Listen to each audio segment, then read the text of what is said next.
وذكر فإن الذكرى تنفع المؤمنين وما خلقت الجن والإنس إلا ليعبدون إن الحمد لله نحمده ونستعينه ونستغفره ونستهديه ونعوذ بالله من شرور أنفسنا وسيئات أعمالنا من يهديه الله فلا مضل له ومن يضلل فلا هادي له وأشهد أن لا إله إلا الله وحده لا شريك له وأشهد أن محمدا عبده ورسوله يا أيها الذين آمنوا اتقوا الله حق تقاته ولا تموتن إلا وأنتم مسلمون يا أيها الناس اتقوا ربكم الذي خلقكم من نفس واحدة وخلق منها زوجها وبث منهما رجالا كثيرا ونساء واتقوا الله الذي تساءلون به والأرحام إن الله كان عليكم رقيبا يا أيها الذين آمنوا اتقوا الله وقولوا قولا سديدا يصلح لكم أعمالكم ويغفر لكم ذنوبكم ومن يطع الله ورسوله فقد فاز فوزا عظيما أما بعد فإن أصدق الحديث كتاب الله وخير الهدي هدي محمد صلى الله عليه وسلم وشر الأمور محدثاتها وكل محدثة بدعة وكل بدعة ضلالة وكل ضلالة في النار. Serviteurs d'Allah, mes frères, mes sœurs, nous allons continuer par la grâce d'Allah subhanahu wa ta'ala l'explication de la parole d'Allah subhanahu wa ta'ala en se basant sur le tafsir de l'imam al-Sa'di et en amenant des compléments, incha'Allah, d'autres savants de la sunna concernant, incha'Allah, la compréhension du livre d'Allah subhanahu wa ta'ala. La première sourate dont on va parler aujourd'hui, c'est sourate al-Masad, où Allah tabaraka wa ta'ala dit Bismillahirrahmanirrahim Tabbat yada abi lahabin wa tab ma aghna anhu maluhu wa ma kasab sayasla naran dhata lahab wa imra'atuhu hammalata al-hatab fi jidiha hablum min masad. Donc cette sourate, elle a tiré son titre de son dernier verset, Fi jidiha hablum min masad. Masad, ça veut dire des fibres. Les savants qui sont occupés de la science du Coran ont divergé sur le sens des sourates mécoises et médinoises. Qu'est-ce que cela veut dire? Certains ont dit les sourates mécoises, c'est celles qui ont été révélées alors que le prophète sallallahu alayhi wa sallam était à la Mecque. Et les médinoises, c'est celles qui ont été révélées alors qu'il était à Médine. Donc ils ont regardé le lieu. D'autres n'ont pas regardé le lieu, mais on dit les sourates mécoises, c'est celles qui sont avant le hijra, peu importe où elle a été révélée. Et les sourates médinoises, ce sont celles qui sont après le hijra, peu importe où elle a été révélée. Par exemple, après le hijra, le prophète sallallahu alayhi wa sallam est revenu à la Mecque, comme on va le voir peut-être aujourd'hui. Il y a des versets qui ont été révélés. Est-ce qu'elles sont mécoises ou médinoises? Elles seront médinoises à al-qawl sahih. Car le plus juste, c'est de dire que les sourates mécoises, c'est les pré-égériennes. Tout ce qui s'est passé avant Hijratun Nabi sallallahu alayhi wa sallam. Et toutes les sourates qui ont été, ou les versets qui ont été révélés après la Hijra, après l'égir du prophète sallallahu alayhi wa sallam, c'est les sourates médinoises. Non. Donc, le Masad, c'est une sourate pré-égérienne, c'est-à-dire mécoise. Certains savants ont donné un ordre de révélation des sourates. Il faut savoir que, barakallahu fikum, il y a des sourates qui n'ont pas été révélées en entier. Certaines sourates, c'est certains versets qui ont été révélés, puis d'autres, où elles ont commencé à être révélées à un moment, puis elles ont été complétées avec d'autres versets qui ont été placés par l'ordre d'Allah subhanahu wa ta'ala au prophète sallallahu alayhi wa sallam dans telle sourate, dans tel endroit. L'ordre qu'on donne, c'est un ordre général, c'est pas un ordre précis. Certains donc voient que cette sourate, c'est la 6e sourate qui a été révélée dans l'ordre des sourates. Non. Ce qui a été rapporté de la cause de la révélation de cette sourate dans Sahih al-Bukhari, que Abdullah ibn Abbas, radiyallahu anhu wa an abihi, a dit que le prophète sallallahu alayhi wa sallam est sorti al-Batha. Al-Batha, c'est un endroit à Mecca. Et il est monté sur le mont.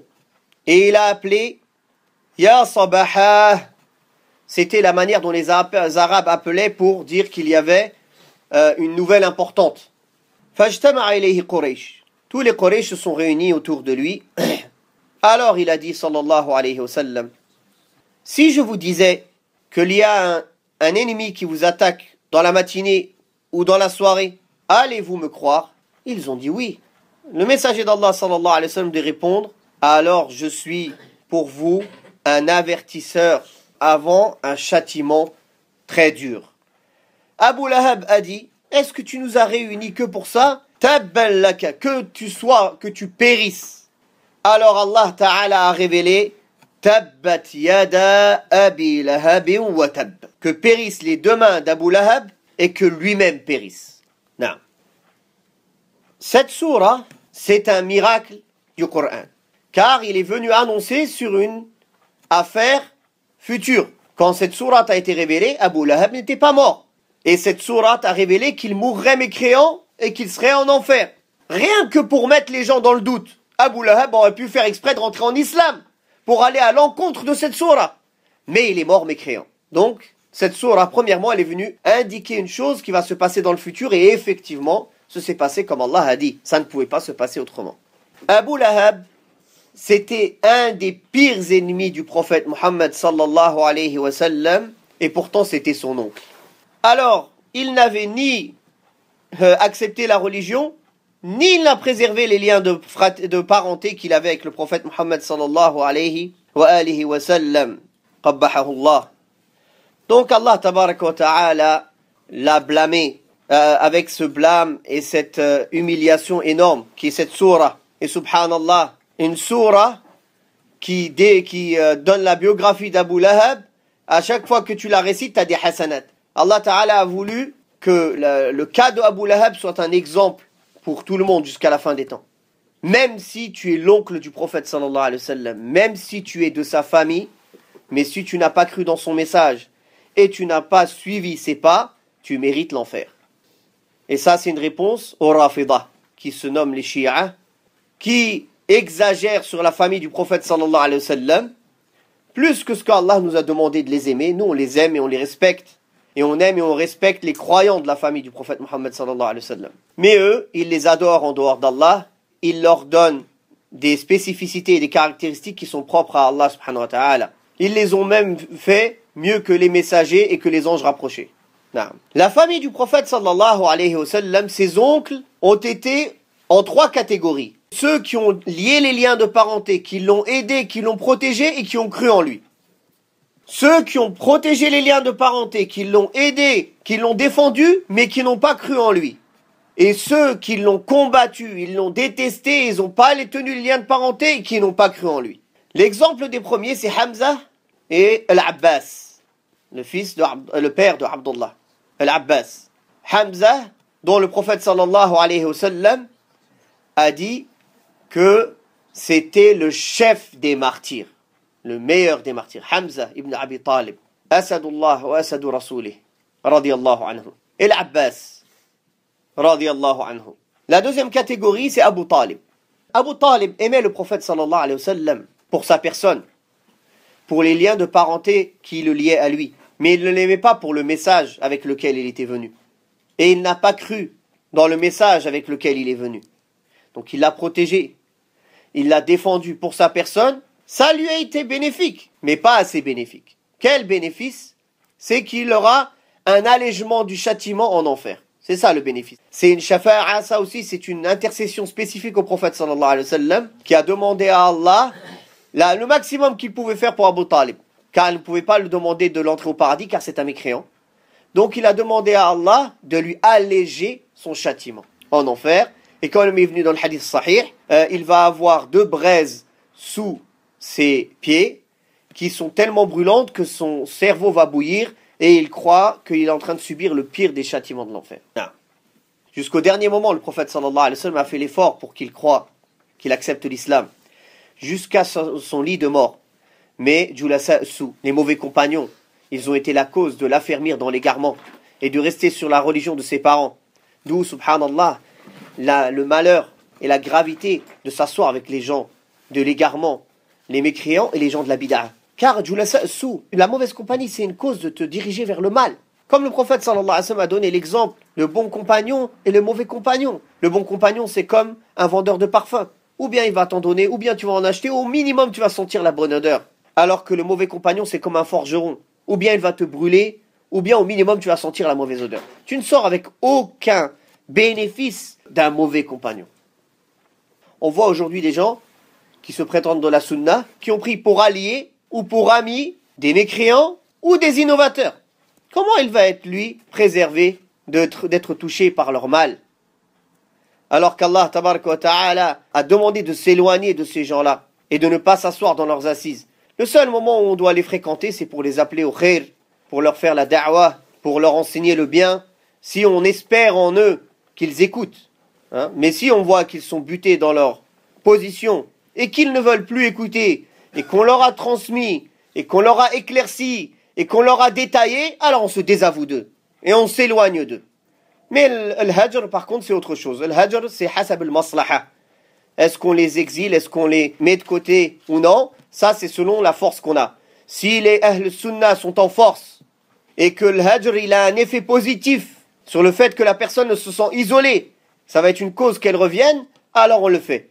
Si par contre, vous êtes 2-3 pèlerins, et vous faites le hajr, et au contraire, les gens qui pouvaient s'approcher de la sunna, ils vont avoir une mauvaise image de vous, et ils vont rien comprendre pourquoi vous faites cela, alors dans ce cas-là, c'est pas la maslaha de faire le hajr. Donc ça revient à la maslaha et à la mafsada. On regarde s'il y a l'intérêt de faire le hajr ou non. Pourquoi on a parlé de ça? De Julasa Sou. Ceux qui sont venus, ils étaient autour du Abu Talib. Ils lui ont dit, est-ce que tu vas délaisser la religion de tes parents? Alors il est mort, et il a dit, je meurs sur la religion de Abd al-Muttalib. C'est-à-dire la religion du shirk. Alors que le prophète sallallahu alayhi wa sallam, là, jusqu'au dernier moment, il lui a demandé de dire la ilaha illallah, il n'a pas accepté. Ça, c'est aussi une réponse aux soufis, aux tijani, aux soufis, qui disent que Abu Talib est au paradis, qui disent que le père du prophète sallallahu alayhi wa sallam est au paradis, alors qu'il y a un hadith sahih, où une personne est venue voir le prophète sallallahu alayhi wa sallam, et il lui a dit, où est mon père? Il a dit, il est en enfer. Après, il a vu qu'il était triste, il l'a rappelé, il lui a dit, mon père et ton père sont en enfer. Mon père et ton père sont en enfer. Donc, comment le prophète sallallahu alayhi wa sallam, il informe sur une chose de l'invisible qu'Allah ta'ala lui a révélé, et nous on vient, on dit, ils sont au paradis. Non. Car pour les soufis, et comme aussi pour les rafidah, c'est les liens de sang qui sont plus importants. Ce n'est pas la foi et la vérité, et les preuves, mais c'est les liens de sang. Quelqu'un qui est descendant du prophète sallallahu alayhi wa sallam, c'est impossible pour eux qu'il soit en enfer. Donc la troisième catégorie de personnes, c'est celui dont on parle dans cette sourate, Abu Lahab. Abu Lahab a combattu le prophète sallallahu alayhi wa sallam tout au long de sa vie, et il l'a méprisé, il l'a combattu. Regardez, tout le monde se réunit, écoute le prophète sallallahu alayhi wa sallam, le seul à parler à lui, à invoquer contre lui qu'il périsse, c'est Abu Lahab, son oncle. Et il mérite bien cette kunya, Abu Lahab, le possesseur des flammes, ou celui qui aura les flammes, celui qui brûlera en enfer. Allah Ta'ala a dit donc, Tabbat yada Abi Lahabin wa tab, que périssent les deux mains d'Abu Lahab, et que lui-même périsse. Pourquoi Allah Ta'ala a cité ses mains? Car les mains, c'est ceux avec quoi on fait des actions, ceux avec quoi on donne, ceux avec quoi on prive, ceux avec quoi on agit. Donc c'est pour ça qu'Allah Ta'ala a cité ses mains, car c'est avec ça qu'il fait du mal, ou c'est avec ça qu'il aurait pu faire du bien. Donc ses deux mains sont maudites et périssent, et lui-même périt. Ma arna anhu maluhu wa ma kasab. Sa fortune ne lui sert à rien, ni ce qu'il a acquis. Ça c'est des traductions approximatives, on va détailler. Ma arna anhu. Les savants ont divergé. Est-ce que ma ici, c'est dans le sens, est-ce que son argent et ses biens ils lui ont servi à quelque chose? Dans le sens non. Allah il demande dans le sens, comme toi tu dis, ça t'a servi à quelque chose que t'as fait? Dans le sens tu réprimes la personne. C'est une question pour réprimer. Ou bien ma arna nafiya, c'est-à-dire que ça lui a servi à rien. Dans les deux sens, ça revient au même. Sauf que le fait de demander, des fois c'est peut-être plus avilissant. Ah, ça t'a servi à quelque chose? Quand tu demandes à quelqu'un, ça t'a servi à quelque chose que t'as fait? La réponse, elle est dans la question, directement. Ma arna anhu maluhu, c'est bien, tout ce qu'il possède, tout ce qu'il a accumulé, ça ne lui a servi à rien dans ce monde, car il n'a pas trouvé la bonne voie, et ça ne lui servira à rien dans l'au-delà, car ça ne préservera pas du châtiment de l'enfer. Wama kasab, les savants ont donné plusieurs interprétations à Wama kasab, et ce qu'il a acquis. Comme il est venu dans les hadiths sahiha, que le kasb, tes enfants, ça fait partie de le kasb aussi, de ce que tu as acquis. Donc, wama kasab, ils disent, et ses enfants, sa descendance. Certains ont dit, wama kasab, ça veut dire sa descendance. ni ses biens, ni sa descendance ne lui ont servi à rien. Mais sahih, c'est huwa a'am. C'est plus général que ça. Ça parle de sa descendance, ou de ses biens, ou de son argent, ou de tout ce qu'il a acquis, ou même de son honneur. Tout cela, ça ne lui a servi à rien, car il n'a pas trouvé le chemin de la guider dans ce monde, et ça ne le préservera en rien du châtiment d'Allah subhanahu wa ta'ala dans l'au-delà. Et tout ce qu'il a acquis, ça ne lui a servi à rien, cet argent et ces biens, cette odeur qu'il avait de peut-être parmi Quraysh, qui l'a poussé à transgresser et à s'enorgueillir, ça lui servira à rien. Sayasla naran dhata lahab. Ça veut dire que le feu, il va l'entourer de toutes parts. Et ici, sayasla naran, le signe ici, c'est proche. Bientôt, il brûlera dans un feu qui va l'entourer. Bien sûr, c'est bientôt, car ce bas monde, même s'il dure des siècles, ce n'est que peu par rapport à l'au-delà. Comme Allah tabaraka wa ta'ala a dit, quand on va leur demander combien ils sont restés qu'un moment de la journée, ou une après-midi, ou une matinée. Ça, c'est ce que les gens ils vont dire, combien ils sont restés sur terre. Donc, il est clair que c'est proche, le moment où il va brûler en enfer. Donc Allah ta'ala, il a affirmé, certes, il va brûler dans un feu qui est plein de flammes, qui vont l'entourer et qui vont le brûler, et cette promesse est très proche. وَامْرَأَتُهُ حَمَّالَةَ الْحَطَبِ. De même sa femme, la porteuse de bois. Sa femme qui était Jamil, sœur de Abu Sufyan, qui avait un grand rang chez Quraysh, c'est la sœur de qui? La sœur d'un des chefs de Quraysh, c'est une Qurashiyya, mais son rang, sa place, ça ne lui a servi à rien elle non plus. Et malgré son rang et sa place, elle s'adonnait à des actes avilissants. Elle allait dans le désert avec à son cou une corde de fibres pour aller ramasser des bois épineux et les jeter dans les rues non éclairées pour nuire au prophète Muhammad sallallahu alayhi wa alihi wa sallam. Et elle portait cela donc sur son dos, et aussi il est dit que à son cou une corde de fibres. Ça c'est ce qu'elle avait, comment elle utilisait une corde de fibre pour porter son bois, mais aussi ils disent qu'en enfer elle aura une corde de fibre à son cou qui va la mutiler. Sallallahu alayhi wa sallam wa l'afiyah. وقل رب زدني علما